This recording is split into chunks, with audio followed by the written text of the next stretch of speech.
Bonjour, pour la chronique d'aujourd'hui, ce sera bande dessinée, manga plus précisément, avec Le Sommet des Dieux, le premier tome, par Jiro Taniguchi et Baku Yumemakura.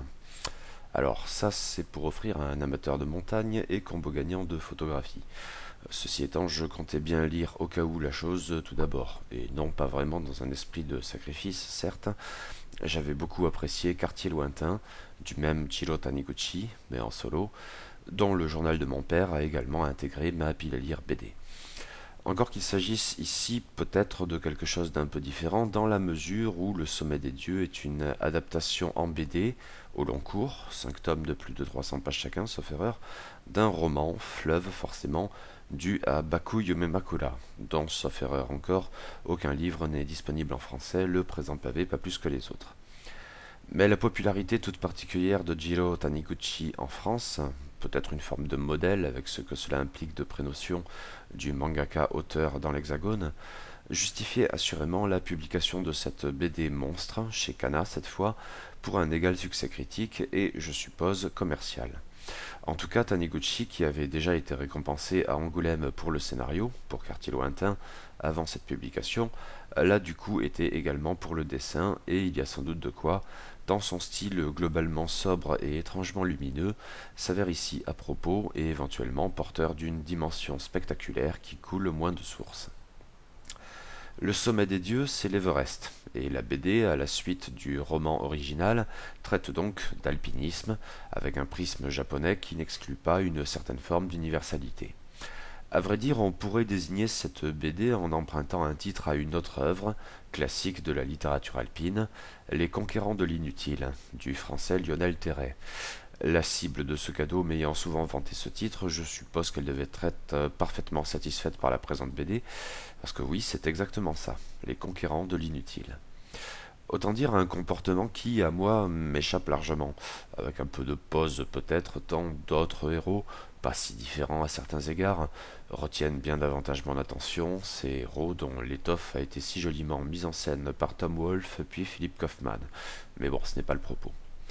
Encore qu'il y ait bien un point commun dans cet héroïsme affiché, qui doit sans doute en partie à l'égocentrisme, et pue pas mal la mâle-sueur, très peu pour moi merci, et pourtant... Oui, à terme, cela peut sans doute déboucher sur une forme de poésie, j'imagine, épique à mains égards, mais qui ne fait que davantage sens quand un habile observateur de l'âme humaine, sous quelque prétexte que ce soit, perce la carapace chevaleresque pour examiner de plus près la psyché qui se dissimule en dessous, et ça c'est bien le travail de Jiro Taniguchi, même si je ne doute pas que c'était déjà un aspect important du roman de Bakuyo Memakura. Mais la BD, comme le roman, n'est pas que cela, et c'est de suite une dimension plus surprenante. En effet, l'histoire de la montagne, et plus encore de ces hommes qui sont obsédés par elle, au point de risquer toujours plus leur vie pour le dérisoire résultat d'être le premier arrivé là-haut, ou, à mesure que les sommets sont vaincus l'un après l'autre, le premier à y parvenir aussi vite, ou tout seul, ou par cette face réputée infranchissable et meurtrière, ou sans oxygène, ou en hiver, et puis en mélangeant tous ces divers aspects jusqu'à l'absurde, la compulsion autant que l'ego trouvant toujours plus difficile, plus meurtrier et donc plus glorieux, quand bien même essentiellement vain, cette histoire donc s'autorise un prétexte, aux allures de fil rouge, et qui relève, disons, du roman policier, avec peut-être une part de thriller sous-jacente, on verra par la suite. D'où ce prologue. Nous sommes en 1924 sur l'Everest, ou pas tout à fait. À plus de 8 000 mètres, oui, mais pas encore au sommet. Mais l'alpiniste britannique Mallory, sommité, si j'ose dire, de la discipline, compte bien être le premier à vaincre le monstre. Pourquoi? Réponse immortelle du héros, parce que la montagne est là. Las, il disparaît au cours de cette expédition, sans que l'on puisse déterminer, et à supposer que cela soit si important que cela, mais on touche sans doute au cœur de la BD ici, avec ce que l'exploration alpine, en quête sempiternelle de records, peut avoir de vaines glorioles, sans que l'on puisse déterminer donc si, avant de disparaître, Mallory et son compagnon Irvine ont pu atteindre le sommet des dieux. Dans le doute, on considère donc que c'est le néo-zélandais Hilary qui a le premier accompli cet exploit, en 1953 seulement, avec le Sherpa Tenzing Norgay, essayons de ne pas l'oublier. Mais notre histoire débute véritablement en 1993, avec, en guise de personnage point de vue, le photographe japonais Fukamachi, spécialisé dans la photographie alpine, et quelque peu chamboulé par une mauvaise expérience récente, la mort de 2 vieux japonais qui l'accompagnaient sur l'Everest. Car 70 ans après la disparition de Mallory et Irvine, qu'on ne s'y trompe pas, le monstre demeure meurtrier. La BD évoque d'ailleurs régulièrement des expéditions qui sont autant d'échecs, même sans se montrer aussi dramatique. Atteindre le sommet des dieux demeure une épreuve, et encore aujourd'hui, il intimide et menace autant qu'il séduit nos modernes touristes de l'extrême. Au hasard de ses flâneries désœuvrées à Katmandou, Fukamachi fait une étrange découverte. Un appareil photo datant des Rhodes, une antiquité dont il ne comprend guère ce qu'elle fait dans ce magasin un peu louche, vendant aux touristes du matériel de montagne et des babioles diverses et variées, à la provenance éventuellement trouble. Mais il l'achète sur une intuition et entame quelques recherches. Bientôt sa conviction est établie, ça ne peut être que l'appareil photo de Mallory. Et la pièce, au-delà de cette seule historicité, pourrait s'avérer d'une importance cruciale, au regard du moins de l'histoire héroïque de l'alpinisme, car il y a une pellicule à l'intérieur, qui pourrait bien permettre de savoir enfin si Mallory et Irvine ont atteint le sommet de l'Everest avant de disparaître. Hélas, on lui vole l'appareil. Tout indique en fait que c'est celui qui le lui avait vendu qui l'a ainsi repris, ayant bien compris que l'appareil, pour intéresser autant le jeune photographe japonais, devait valoir bien plus que les 150 $ qu'il en avait demandé, même s'il n'a aucune idée de la raison derrière tout ça. Remettre la main sur l'appareil photo s'annonce toutefois difficile pour Fukamachi, même en ayant identifié le voleur et l'escroc. Mais c'est ainsi qu'il se retrouve sur la piste de l'homme qui avait semble-t-il vendu l'appareil photo au grigou de marchand, un alpiniste japonais, mais que l'on ne connaît ici que sous son nom népalisé de Bikalu-san, qu'il identifie enfin comme étant Abu Joji.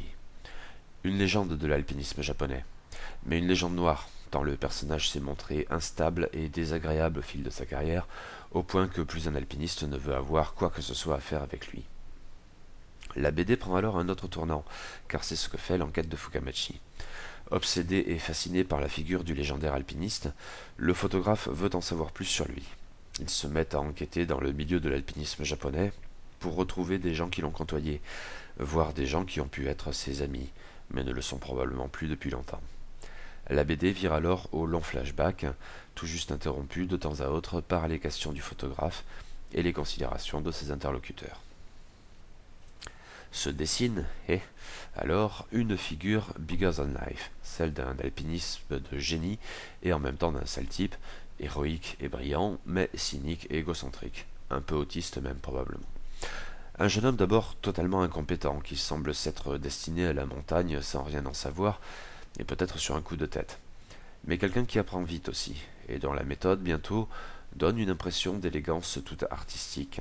Il grimpe plus haut que les autres, plus vite que les autres, au point d'ailleurs où, confronté aux difficultés de l'ascension de telle ou telle paroi, il tend instinctivement à choisir délibérément le passage le plus dur, parce qu'il est aussi le plus rapide, et parce que lui-même est suffisamment fort pour se le permettre. Mais notre conquérant de l'inutile est un jeune homme frustré. Sans le sou, il n'est pas en mesure de participer aux coûteuses expéditions internationales que monte régulièrement son club, essentiellement dans l'Himalaya et dans les Alpes européennes. Lui reste au Japon. Il est pourtant bien meilleur que tous ceux qui se rendent dans ces endroits fantasmés. La situation est d'une profonde injustice qui le révolte. Mais qu'importe. S'il doit s'en tenir aux montagnes du Japon, il les vaincra toutes, plus vite, plus haut.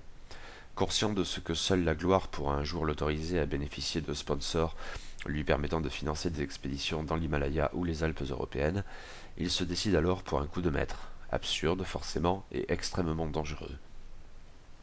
Avec un compagnon qu'il ne considère bien vite plus que comme un faire-valoir, une forme de concession à la pratique normale de l'alpinisme, il est le premier à vaincre une paroi particulièrement redoutable, non dans l'absolu, mais dans des conditions particulières, les pires des conditions.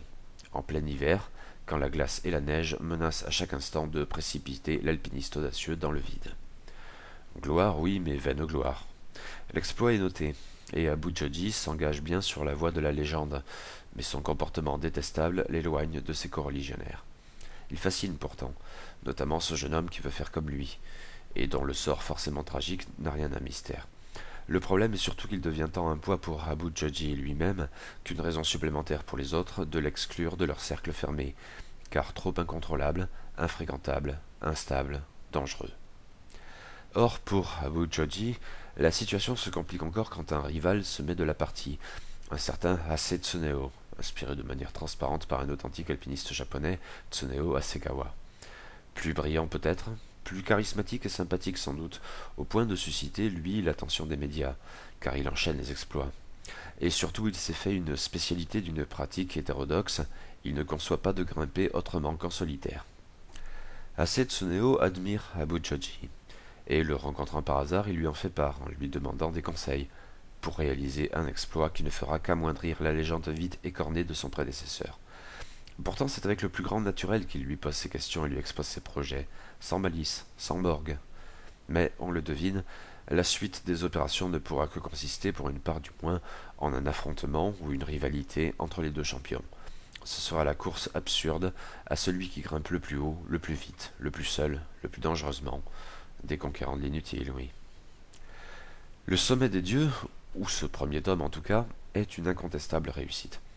Mais sans doute en partie parce qu'il se livre à une étonnante alchimie qui, en manipulant un matériau finalement assez convenu, parvient à opérer une transsubstantiation forcément miraculeuse qui sublime tout ce qui peut être habituel au premier abord pour en extraire l'essence même de l'héroïsme sur un mode épique.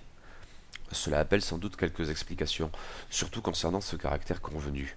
Le thème alpin, certes, n'a probablement rien de convenu en lui-même, et dans son caractère d'ode à la montagne et aux hommes qui les gravissent, l'œuvre exprime sans la moindre ambiguïté sa forte singularité. C'est derrière que se situe la dimension convenue, au sens où, passé l'étonnement du prétexte policier, la biographie reconstituée de Abu Joji relève largement d'archétypes que l'on pourrait trouver dans d'autres récits héroïques n'ayant pas le moindre lien avec l'alpinisme. On sait que Abu Joji, de petit jeune qui ne comprend rien, deviendra bien vite un homme d'une extrême habileté dans sa spécialité. On sait que son comportement d'électron libre lui vaudra bien des inimitiés. Son disciple ne peut que payer cher son admiration, et la dette ne peut que se reporter sur le modèle qu'il est devenu sans trop savoir comment. Enfin, il faut, pour asseoir la légende, lui conférer un air de compétition sur le mode d'un affrontement éminemment personnel. Que Hase Tsuneo se mette de la partie n'a dès lors absolument rien d'étonnant, et l'on peut supposer, on me fera peut-être mentir, que la rivalité entre les deux hommes sera essentielle dans la suite des opérations, sur un mode finalement archaïque, mais sans cesse repris, de la mythologie aux films de sport, disons notamment, et c'est bien naturel, le sommet des dieux s'inscrivant pleinement dans ce cadre. Rien d'étonnant donc, mais peu importe, car s'il peut y avoir une dimension thriller dans le récit, plutôt rattachée pour l'heure au fil rouge de l'appareil photo de Mallory, c'est une manière bien particulière, Hitchcockienne peut-être. Outre le MacGuffin de l'appareil photo, la BD, jusque dans ses aspects biopiques les plus poussés, use bien d'une forme de suspense, mais au sens le plus strict peut-être. On tremble, non pas parce que l'on devine que l'on sera bientôt surpris, mais au contraire parce que l'on sait en partie du moins ce qui va se passer, et c'est dès lors l'expectative qui suscite l'émotion. Là où la BD, pour s'en tenir encore au plan strictement narratif, se montre très forte, c'est en déconstruisant ces héros iconiques et leur comportement attendu voire inévitable, pour exprimer malgré tout une psychologie authentique, qui, quoi qu'on en dise, n'épargne pas les héros de manière générale. Abu Joji est un archétype, à mains égards, Hase Tsuneo aussi probablement. Pourtant ils sont vivants, ils ont des paroles, un comportement, des introspections, qu'ils partagent avec tous les hommes, mais certainement pas au point de se fondre pour autant dans une masse indifférenciée. Bien au contraire, cette psyché latente, que tel détail graphique ou telle anecdote racontée après bien des années par un interlocuteur de Fukamachi, permet d'entrevoir, se révèle peu à peu dans toute son authenticité. La singularité, qui appartient comme de juste à tout individu, or c'est aussi cela que sont les héros, des individus. Je ne saurais dire comment cet aspect des choses est géré dans le roman de Bakuyu Makura, mais dans son adaptation, Jiro Taniguchi demeure sans doute pleinement Jiro Taniguchi, un auteur que je ne peux pas prétendre encore connaître, mais je peux au moins dire qu'il y a dans sa narration, bien sûr aussi graphique que textuelle, quelque chose de plus ou moins définissable qui faisait déjà la force de Quartier Lointain. Pour ce faire cependant, nous avons un guide, sans doute plus dans la manière de Taniguchi que ses héros, Abu Joji et Hase Tsuneo. Fukamachi, bien sûr. Le photographe est un passionné, mais aussi profondément une nature mélancolique, juste au bord de la dépression. Il s'est de lui-même inscrit en retrait. Il est celui qui prend les photos de ceux qui montent à sa place au sommet de la montagne. Parfois, hélas, il est celui qui reste quand les héros meurent sous ses yeux et devant son objectif. Fukamachi observe et rapporte. Il est essentiellement un témoin. Il n'en a pas moins une âme, notez bien, qui contamine éventuellement le lecteur avec sa douce morosité, jamais au point cependant de susciter le rejet, car il est en même temps un curieux, bien sûr, et sans doute aussi malgré tout un enthousiaste. Et il communique également tout cela, comme un véhicule qui n'est pourtant pas que cela, un prétexte qui est en même temps bien plus qu'un prétexte. Bien sûr, il faut alors mettre en avant le dessin de Jiro Taniguchi. J'ai retrouvé ici les qualités essentielles de Quartier Lointain, cette forme de sobriété sereine, essentiellement lumineuse, la dominante est toujours blanche, qui, avec un à-propos constant, inscrit dans un monde subtilement réaliste des personnages dont la complexité fondamentale pointe toujours sous les traits assurés qui les incarnent. C'est beau, sans épate, avec un naturel rafraîchissant. Cinématographique sans doute, on l'a souvent dit, mais oui, comme dans Quartier Lointain, à la Ozu probablement. Un cadrage soigné, un montage rigide mais pas moins habile, tout cela mettant en valeur les personnages avec un sens de l'émotion indéniable. Cependant, le sommet des dieux, non, ce n'est bien sûr pas que cela. C'est la montagne qui obtient le titre, pas les personnages qui la grimpent. Et Jiro Taniguchi, à cet égard, sans se départir de sa sobriété coutumière, parvient pourtant à exprimer avec talent toute la démesure de la nature, au fil de cases dont la dimension spectaculaire, assumée, ne relève pourtant jamais du tape à l'œil. C'est la majesté qui prime, avec, au-delà de sa dignité fondamentale, ce qu'elle peut avoir d'intimidant, car demeure toujours, entre les cases, cette certitude de ce que la beauté des sommets peut bien vite s'avérer fatale. C'est aussi sans doute une œuvre mettant en avant le réalisme, au travers d'une recherche pointilleuse dans une documentation abondante. Le trait ne brille sans doute pas que par ce qu'il exprime et la narration qu'il porte, mais aussi, plus globalement, par son attention presque maniaque aux détails, son réalisme assuré et documenté. Mais le plus fort est sans doute que cette exigence soit suffisamment bien dosée pour ne pas nuire aux autres dimensions de la BD. Bien sûr, il est trop tôt me concernant pour que je puisse me permettre de dire quelque chose du genre de Taniguchi, c'est ça, l'harmonie. Mais c'est une piste que je suivrai probablement encore quelque temps, que ce soit en arpentant encore le sommet des dieux, ou au travers d'autres œuvres, ainsi ce journal de mon père, que je ne tarderai sans doute pas à lire.